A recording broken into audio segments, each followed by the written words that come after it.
আসসালামু আলাইকুম। গতবার লাগানো চারা গাছে এবার প্রথম আম ধরছে। তার আবার কি অবস্থা, গাছে থাকতে আম ফেটে গেছে। তো বিসমিল্লাহ বলে ছিঁড়ে নিলাম।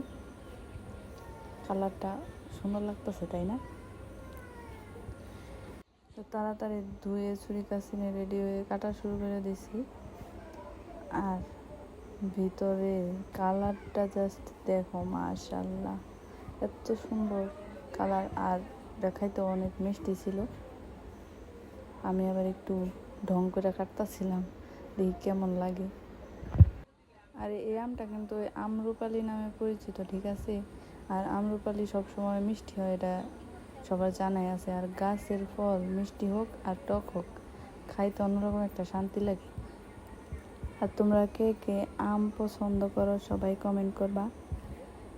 আর সবাই মাশাআল্লাহ বলবা, কারণ ফলটা দেখতে সত্যি অনেক সুন্দর। আজকে এই পর্যন্ত। আল্লাহ হাফেজ।